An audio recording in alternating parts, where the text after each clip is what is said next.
Today, we're conducting a deep dive analysis into Zhejiang Haiyu Cobalt, a truly pivotal player in the global battery materials supply chain. We're going to dissect the core strategic drivers that are shaping not just its operations today, but its entire trajectory for the future. So here's how we'll break it down. We're starting with our core thesis, the main takeaways, right up front. Then we'll explore the company's massive pivot to becoming a global player, look inside its integrated business model, check out the data that's fueling its growth, and finally weigh the major catalysts and headwinds on the horizon. All right, let's get straight to the point. We believe Huyo Cobalt's current strategic position really rests on three fundamental pillars. This is the conclusion, right at the start. So to put it simply, you've got three huge things happening at once. First, a major supply shift in the cobalt market itself. Second, a new, powerful growth engine in nickel that's already proving its worth. And third, a very deliberate strategic pivot towards global manufacturing. Now let's dig into what's driving that big shift. That brings us to our second section, from exporter to global player. You have to ask, what's forcing such a fundamental change in strategy? Well, it's a direct response to a rapidly changing world. For a long time, the playbook was simple, made in China for the world. But that playbook is quickly becoming outdated. We're seeing significant hurdles emerge from new trade dynamics. Think about the EU's Critical Raw Materials Act or the US Inflation Reduction Act. These aren't just policies. They are fundamentally reshaping the supply chains for critical materials. So what do you do in that environment? You adapt. And that's exactly what's happening here.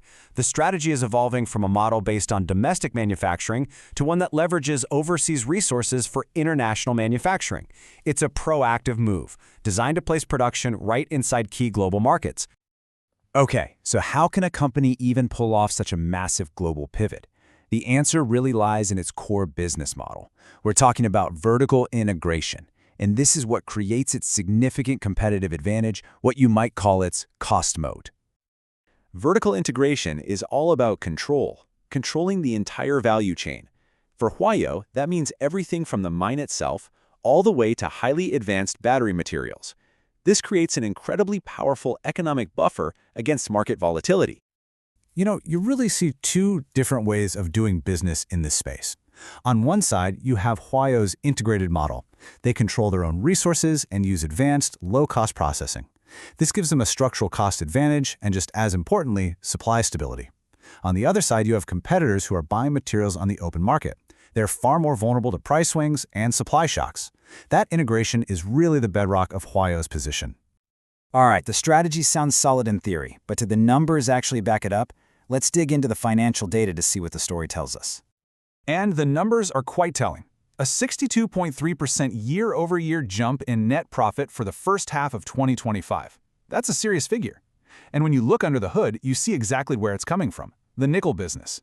Shipment volume there surged by nearly 84%, which is a powerful validation of that big bet on Indonesian expansion. Looking at the bigger picture, the financials show a consistently strong top line. But what's really notable is that sharp rebound in profitability we see in 2025. This really underscores how critical that diversification into nickel has become. It's establishing a second, powerful growth engine, which helps reduce the company's historical reliance on the often volatile cobalt cycle. Now, if we use a DuPont analysis to deconstruct the company's return on equity, a very interesting story emerges. You can see how the profit margin moves with commodity prices, but look at asset turnover, it's declining.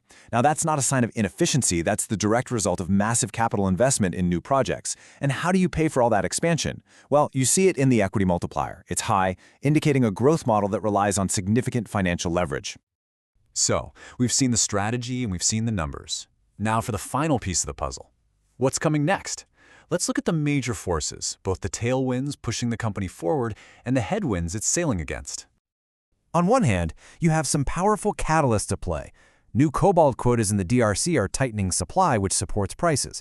Meanwhile, the low-cost nickel projects in Indonesia continue to ramp up.